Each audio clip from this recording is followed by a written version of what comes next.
Last month, the largest public-private partnerships event in the world was held for the first time in Europe, right here in Geneva.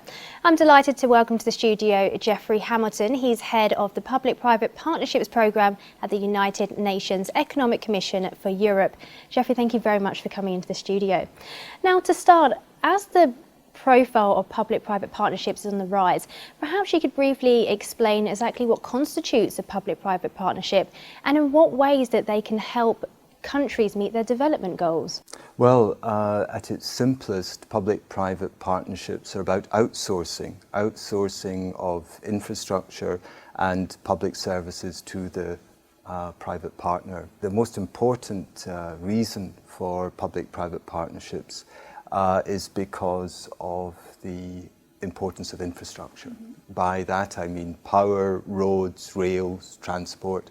All those infrastructures are critical for economic growth and economic development.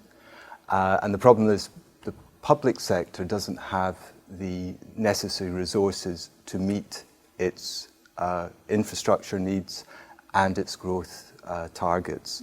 For example, the Asian Development Bank has calculated that 8.3 trillion US dollars are required to meet the infrastructure needs of Asia. By governments alone, including some of the multilateral development banks, only 500 billion of that 8.3 trillion is available. So there's a huge infrastructure financing gap, and that's why public-private partnerships are very much high on the agenda of many countries. Now, according to the World Bank database, the number of developing countries for new infrastructure PPP projects, it fell to its lowest level since the early 1990s in the first half of 2011. Why was this exactly? Well, this was, of course, due to the economic crisis, which had an immediate effect almost overnight in the drying up of bank lending. The banks, who had been quite prominent in public-private partnerships in this form of financing, immediately stopped lending and became what we call extremely risk-averse. And also they were being constrained by their national regulatory authorities to invest at home. And for that reason, there was a huge and immediate decline in public-private partnerships being started in the developing region.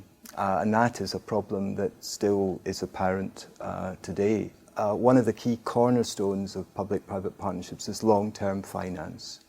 And that is, if you like, the major challenge. We'll go on to talk about some of the challenges ahead for PPPs. But first of all, what's the outlook looking like for PPPs in emerging and developing countries? Well, the outlook, Raina, is tremendous. I mean, these are the countries where there's, unlike Europe, where there's tremendous economic growth and where these markets are exceptionally buoyant and growing. A huge market for the development of new infrastructure and even the maintenance of developing, particularly in Asia, but Middle East as well. And there are three things I would say that's driving that. The first is population growth. In 2010, the 7 billionth person was born. In 2030, it will be 9 billion, and most of this high population growth is taking place in the emerging markets and developing countries. The second driver is the growth in urbanization. And the third driver is poverty. Many people in countries are languishing in poverty without access to basic services for survival. And that is something which again puts huge pressure on markets for new infrastructure investments. Now, one of the key issues brought up at the event a few weeks ago was the need for more transparent business conditions in order to raise the capital needed to finance this new infrastructure. In what ways can this be resolved, and what other challenges lie ahead for the PPPs? Well, you're absolutely right. This issue of transparency was raised in public-private partnerships because we're talking, in a sense, about a contract between a public and private entity, and the private entity competes with others to win the contract organised by the public sector. Now, the problem has been that there hasn't been transparency in this selection process.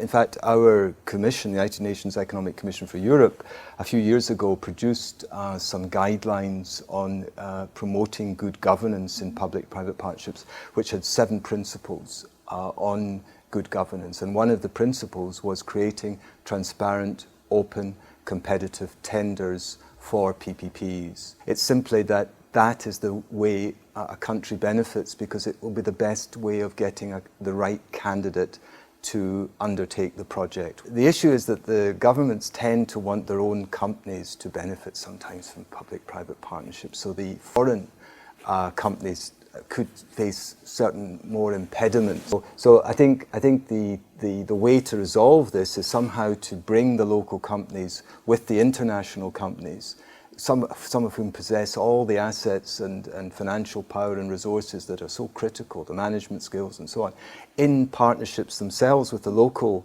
private sector. So they together, in the public-private partnership, can deliver the services.